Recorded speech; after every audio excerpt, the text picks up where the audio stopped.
Assalamualaikum warahmatullahi wabarakatuh. Salam sejahtera, Om Swastiastu, salam kebajikan, namo buddhaya, dan salam Pancasila untuk Anda semua. Para peserta pembelajar, selamat berjumpa lagi dengan saya di mata kuliah Pendidikan Kewarganegaraan. Saya berharap bahwa di dalam perjumpaan ini kita semua dalam keadaan sehat walafiat. Saya kira ini adalah satu hal yang harus kita syukuri. Nah, para peserta pembelajar, pada pertemuan kita kali ini, pertemuan ke-13, kita akan bahas sebuah topik yang berjudul Peran Negara Awal Abad 21. Materi ini saya sarikan dari bukunya Francis Fukuyama yang berjudul Memperkuat Negara, terbitan dari Gramedia Jakarta tahun 2005.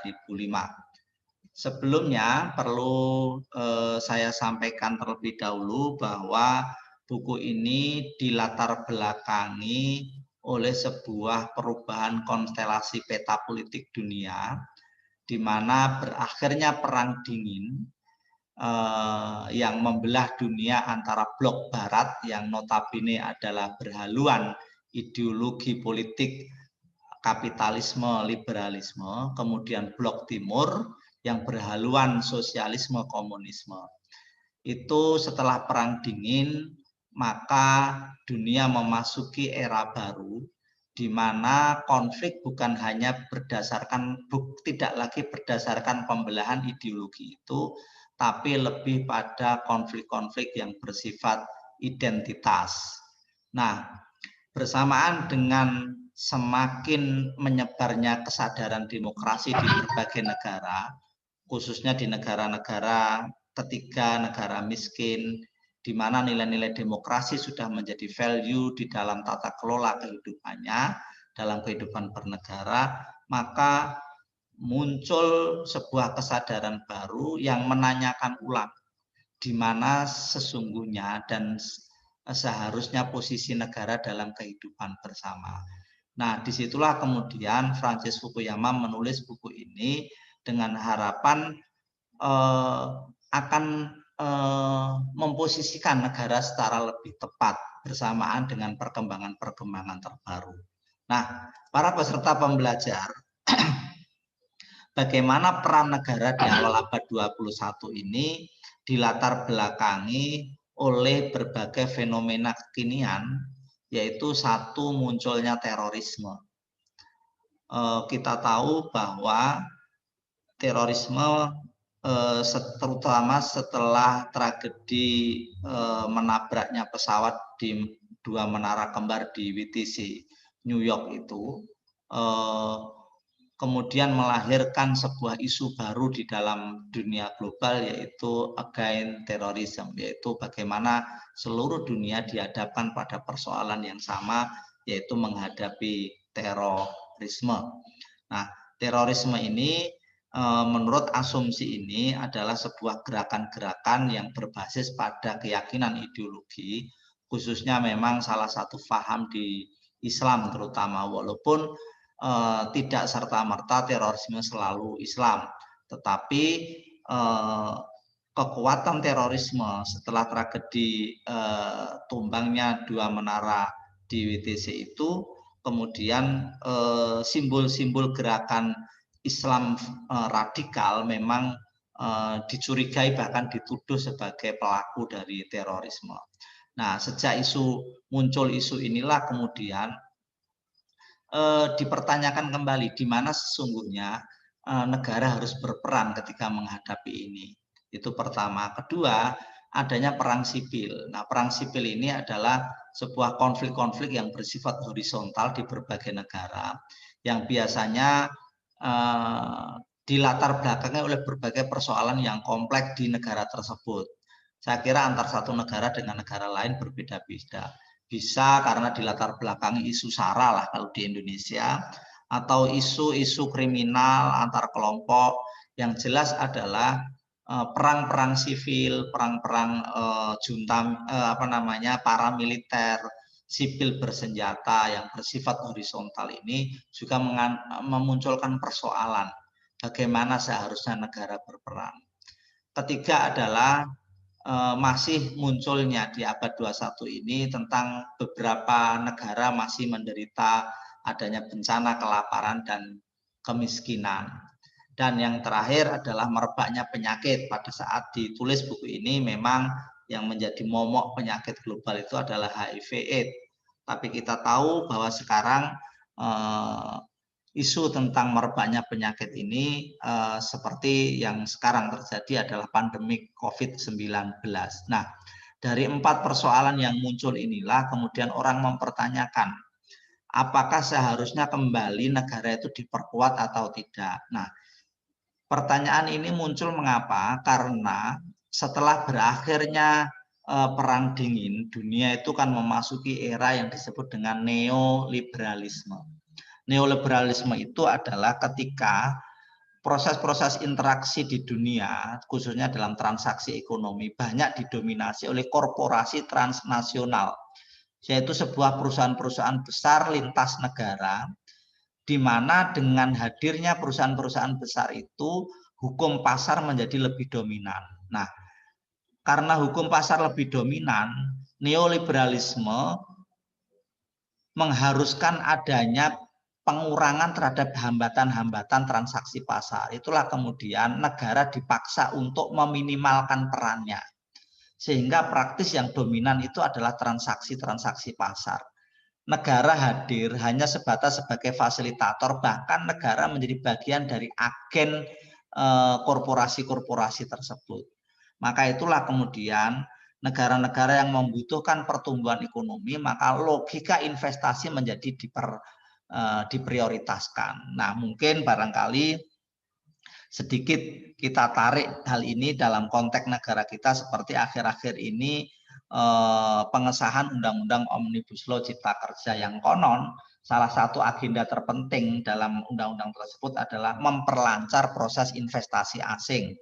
Walaupun kita tahu bahwa persoalan investasi asing ini yang menjadi barometer pertumbuhan ekonomi bukan hanya terjadi pada era pemerintahan sekarang.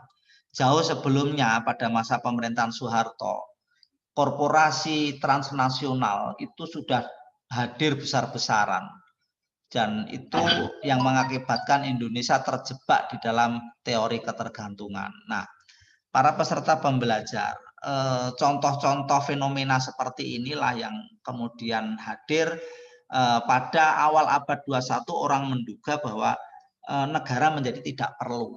Negara kalaupun toh diperlukan adalah dalam batas-batas yang minimal, seperti hanya soal pertahanan keamanan, kepastian pencetakan uang, kemudian hubungan luar negeri yang bersifat kenegaraan.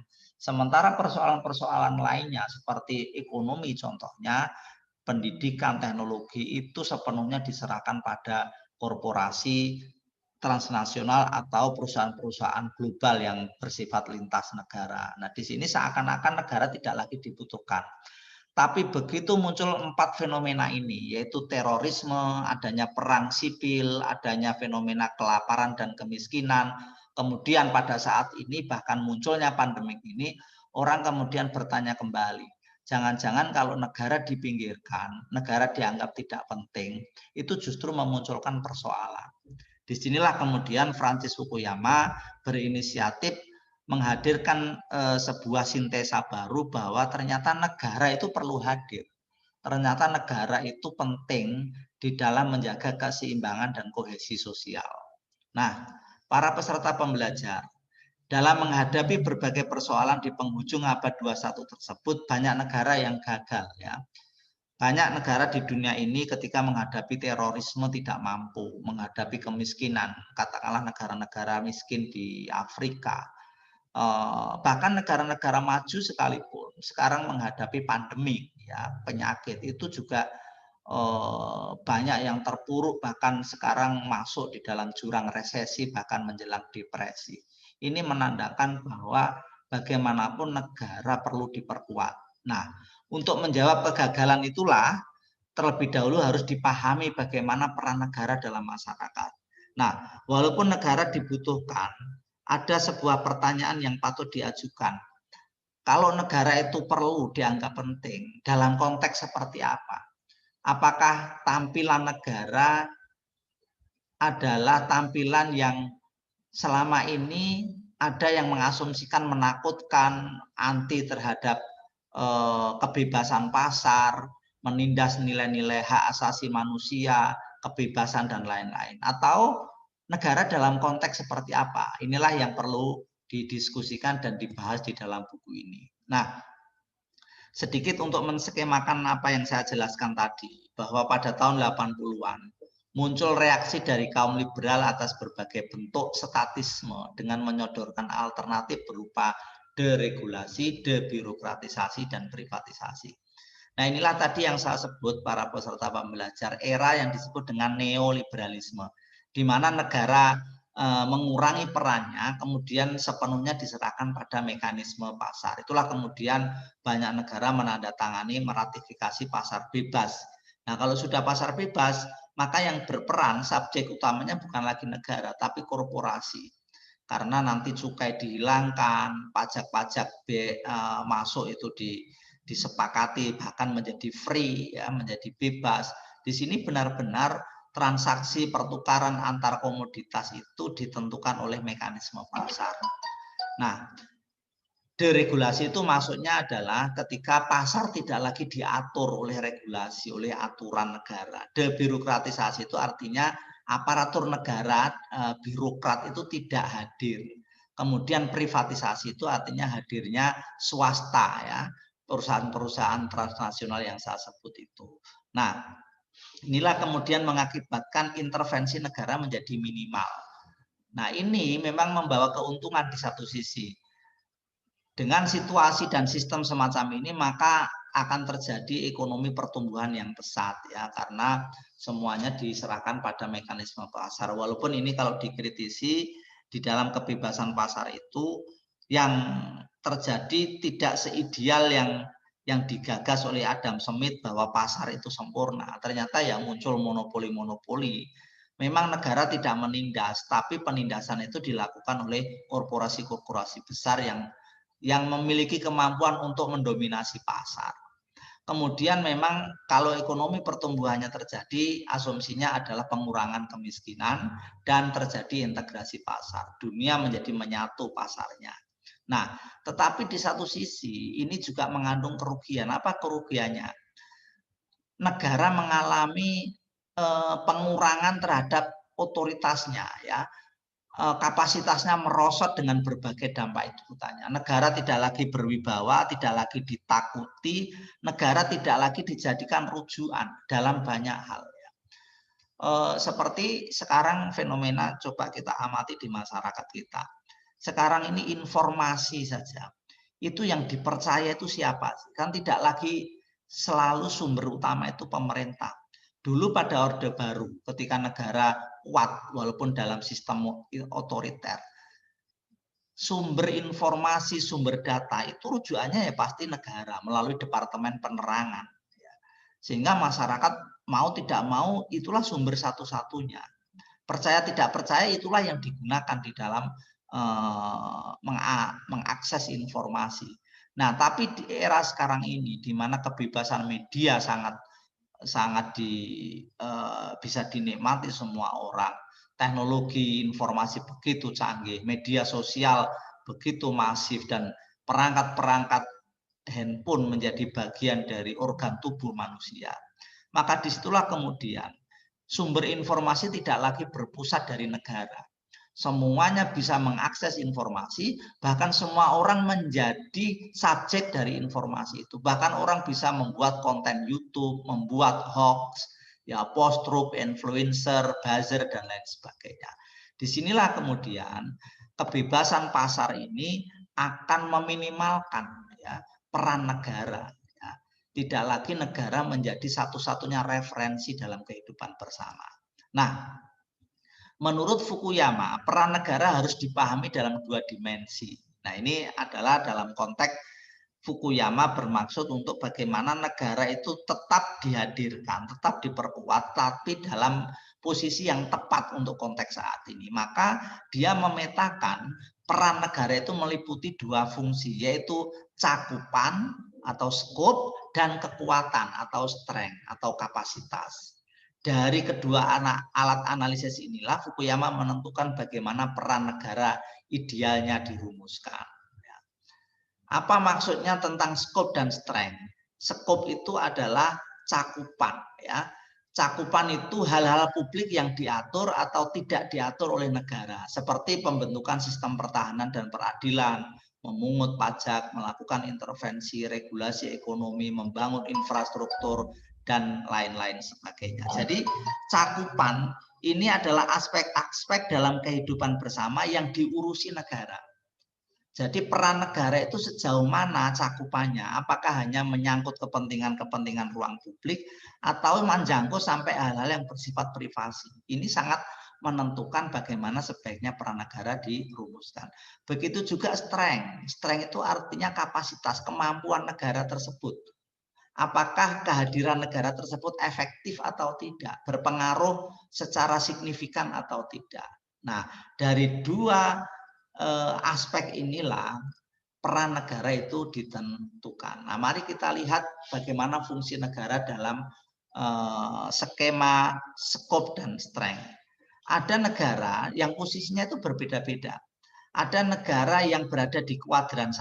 Apa maknanya kalau di kuadran 1? Yaitu ketika negara cakupannya itu minimal sedikit, tapi kekuatannya maksimal. Dia mungkin yang diurusi itu tidak banyak, mungkin hanya hal-hal yang pokok, tetapi kehadiran negara walaupun sedikit tapi efektif. Nah, itu negara kuadran 1. Ada negara yang berada di kuadran 2. Dia cakupannya banyak, segala hal diurusi, dari urusan publik sampai urusan privat, urusan keluarga dan lain sebagainya. Begitu juga kekuatannya juga maksimal. Ini kuadran 2. Tapi ada juga negara yang diurusi kemampuannya cuma yang diurusi aspeknya sedikit, kemampuannya juga sedikit. Tapi juga ada negara yang cakupannya sangat luas tapi efektivitasnya rendah. Nah, masing-masing negara di dunia ini memiliki posisi yang berbeda-beda. Atau sebuah negara kadang mengalami dinamika atau pergeseran-pergeseran. Katakanlah kita ambil contoh negara kita sendiri. Dulu ketika di dalam sistem otoriter, katakanlah di zaman Orde Baru. Orde Baru itu cakupan negara sangat luas, segalanya diurusi oleh negara. Sejak dari hal-hal yang bersifat kehidupan bersama, ruang publik sampai privasi. Sampai menentukan berapa jumlah anak, sampai menentukan pendidikan, model budaya, semuanya diurusi oleh negara. Nah, begitu juga efektivitasnya tinggi karena apa? Kontrolnya memang waktu itu tidak begitu demokratis ya, pakai sistem otoriter. Sehingga itulah mengapa pada masa Orde Baru kebijakan-kebijakan pembangunan pemerintah itu efektif. Begitu negara mencanangkan program KB berencana, maka se-Indonesia ya harus menaati itu. Begitu negara di dalam pertanian mencanangkan program bahwa makanan pokok itu padi, maka masyarakat seluruhnya harus memakan beras.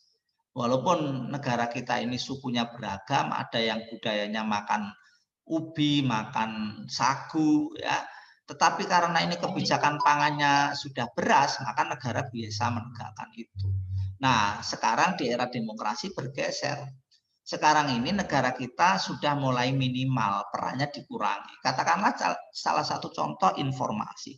Dulu informasi dimonopoli oleh negara, maka ada Departemen Penerangan. Sekarang Departemen Penerangan tidak ada, diambil alih semuanya itu negara minimal kerjanya, aspeknya kemudian diambil alih oleh swasta. Itulah kemudian media-media informasi mengambil peran itu. Bahkan sekarang di era media sosial, masyarakat pun menjadi bagian dari subjek informasi, menjadi lebih minimal.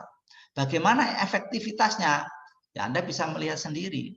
Apakah sekarang ini apa yang disampaikan masyarakat pemerintah itu legitimate di mata masyarakat? Kan belum tentu. Bahkan kebijakan-kebijakan pemerintah sering digugat. Ya, ini memang bagian dari mekanisme demokrasi. Tapi sekaligus ini menggambarkan bahwa ada dinamika posisi di kuadran mana negara kita. Itu semuanya bersifat dinamis. Nah, kita lanjutkan. Negara kuat ditandai oleh kemampuan menjamin bahwa hukum dan kebijakan yang dilahirkan ditaati oleh masyarakatnya. Elemen dasar yang harus ada pada negara kuat adalah otoritas yang efektif dan terlembaga.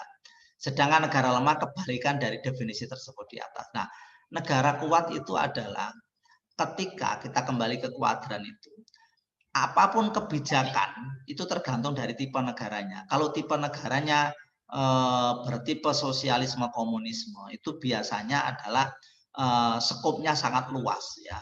Urusan privasi pun diambil alih oleh negara. Tetapi definisi negara kuat yang dimaksud oleh si Fukuyama adalah ketika sebuah kebijakan pemerintah ya termasuk tipe-tipe cakupannya itu berjalan efektif ya, ditaati oleh warganya, itu disebut dengan negara kuat ya. Cakupan negara kuat atau lemah melingkupi fungsi negara minimal dan negara intervensionis. Negara minimal adalah negara yang hanya membatasi cakupannya pada hal-hal yang bersifat elementer atau hal-hal yang pokok seperti pembentukan sistem pertahanan dan peradilan, penyediaan sarana infrastruktur, dan pencetakan uang. Sementara negara intervensionis adalah negara yang cakupan kegiatannya ekspansif dan ambisius, seperti pemilikan unit-unit bisnis, penguasaan dan pengelolaan langsung sumber-sumber ekonomi, penjaminan asuransi sosial, penciptaan regulasi yang berlebihan atas segala kegiatan masyarakat. Nah, mari para peserta pembelajar amati ke dalam konteks negara kita sendiri. Negara kita ini termasuk negara minimal atau negara intervensionis. Kalau sistem sebuah negara berhaluan neoliberalisme, kapitalisme liberal, itu biasanya tipenya adalah negara minimal. Maka di situ kebebasan individu diberi ruang.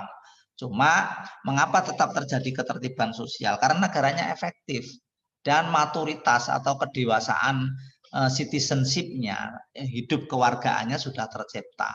Nah, berbeda dengan negara intervensionis. Negara intervensionis itu biasanya tipe-tipenya kalau tidak negara otoriter ya, dikuasai oleh kekuatan tertentu yang sangat dominan, biasanya memang militer ya, atau negara-negara sosialis komunis, itu biasanya adalah negara-negara yang